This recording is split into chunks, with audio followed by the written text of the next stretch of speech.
में रुकने की योजना है। तो वोटिंग से पहले अब हरियाणा में राज्यसभा का जो रण है वो बड़ा रोमांचक हो चुका है और अब अपने विधायकों को कांग्रेस सिक्योर कर रही है। तो कहीं ना कहीं 31 अपने विधायक हिमाचल प्रदेश में पहुंचा दिए हैं एक सिक्योर माहौल क्रिएट करने के लिए, ताकि एक सिक्योर रहे राज्यसभा की सीट कांग्रेस के लिए। हालांकि कांग्रेस की जीत एक राज्यसभा सीट पर लगभग तय है, लेकिन डिफेंसिव मोड में है कांग्रेस, आप ये कह सकते हैं डिफेंसिव मोड में है, क्योंकि 31 कुल मिलाकर 37 विधायक हैं। जीत के लिए 31 विधायक चाहिए और 31 विधायकों को ही भेज दिया है हिमाचल प्रदेश, ताकि कोई इधर उधर की राजनीति की कोई बात ही ना हो।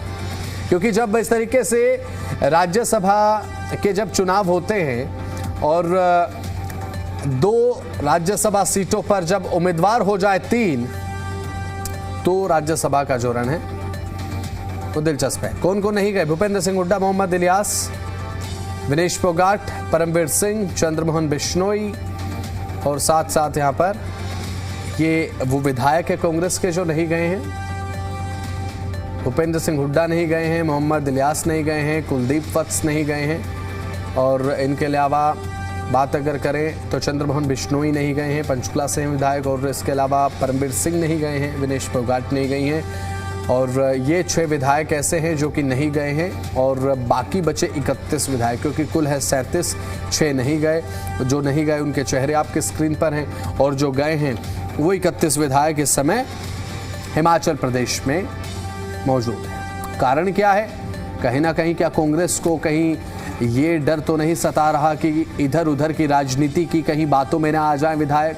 क्योंकि कई बार इसका खामियाजा कांग्रेस अलग अलग चरणों में भुगत चुकी है। चंडीगढ़ से और सोलन से, शिमला से तस्वीर जो सामने आई है वो जरा देखिए।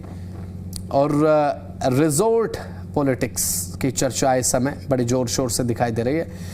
रिजॉर्ट पॉलिटिक्स, इसका मतलब ये होता है कि अपने नेताओं को जो वोट डालेंगे, जो ज़रूरी हैं, उन्हें सिक्योर करके एक प्लेस पर लेकर जाना, ताकि कोई दूसरा राजनीतिक दल उनसे संपर्क ना साध सके। इसे रिजॉर्ट पॉलिटिक्स कह दिया जाता है। और अब जब कांग्रेस को पता है कि 31 विधायकों का वोट चाहिए उन्हें एक राज्यसभा सीट पर अपनी जीत के लिए, तो 31 विधायकों को ही सिक्योर करके डिफेंसिव मोड में आने के बाद सीधा भेज दिया हिमाचल प्रदेश और निजी होटल में उन्हें रुकवाया गया है। और अब ऐसे में चर्चा इस बात की भी है, बीजेपी का ये कहना है, जो कांग्रेस के प्रतिद्वंद्वी है राजनीतिक तौर पर, कि कांग्रेस जो है कहीं ना कहीं अंदर खाने घबराई हुई है इस राज्यसभा चुनाव को लेकर। फिर से चर्चाओं में रिजॉर्ट पॉलिटिक्स आ चुकी है और इस पूरे मामले को लेकर अब 31 विधायक हैं ऐसे कांग्रेस के जो कि हिमाचल प्रदेश में पहुंचा दिए कांग्रेस ने। फिर से चर्चाओं में रिजॉर्ट पॉलिटिक्स और फिलहाल अब हरियाणा की सियासत में हलचल तेज हो चुकी है। अब हिमाचल प्रदेश की वादियों में हरियाणा की ये सियासत इस समय जरूर दिखाई दे रही है। फिर से चर्चाओं में अब आ चुका है राज्यसभा चुनाव और अब रोमांचक हो चुका है मुकाबला, क्योंकि कांग्रेस के कुल 37 विधायक जीत के लिए चाहिए वोट 31, लेकिन 31 वोट अपने सिक्योर करने के लिए 31 विधायकों को सीधा भेज दिया हिमाचल प्रदेश। 6 विधायक ऐसे हैं जो कि नहीं गए और उसमें भूपेंद्र सिंह हुड्डा है, कुलदीप वत्स हैं, चंद्रमोहन बिश्नोई हैं। हमारे साथ अंकुश डोभाल जुड़ चुके हैं, हमारे जी मीडिया संवाददाता। अंकुश, अब हरियाणा की राजनीति हिमाचल की फिजाओं में भी देखी जा रही है। अब हरियाणा से कांग्रेस के 31 विधायक शिमला पहुंचे हैं, ताजा अपडेट आपके पास क्या है?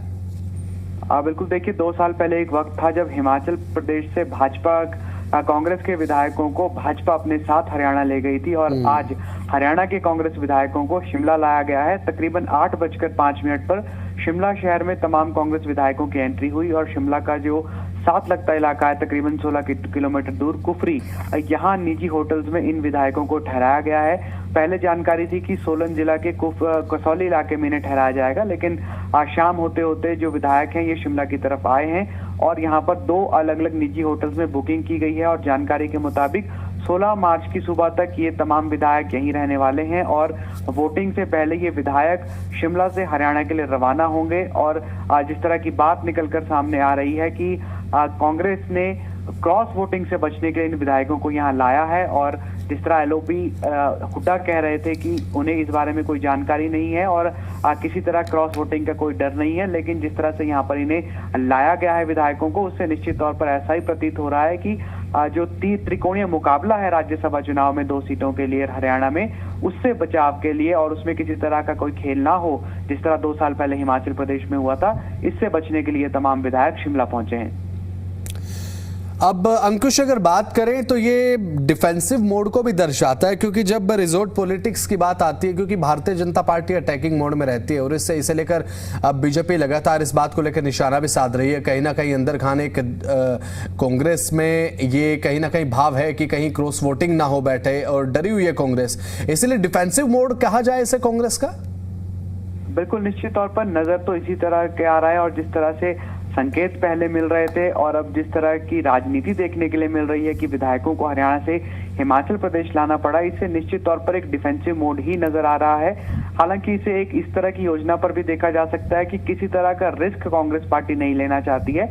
अगर भाजपा ने त्रिकोणीय मुकाबले की तैयारी की है तो निश्चित तौर पर कोई योजना इसके पीछे होगी और डिफेंसिव मोड इसे कांग्रेस का माना जा सकता है। लेकिन अभी फिलहाल पूरे देश की निगाहें लगता है कि हरियाणा की तरफ टिकी हुई हैं, क्योंकि 2 सीट पर चुनाव है, 3 प्रत्याशी हैं। कौन वो 2 प्रत्याशी होंगे जो राज्यसभा पहुंचेंगे, हरियाणा की आवाज बुलंद करेंगे, ये तमाम ना सिर्फ हरियाणा के लोग जानना चाहते हैं बल्कि देश के लोग भी अब जानना जरूर चाहेंगे।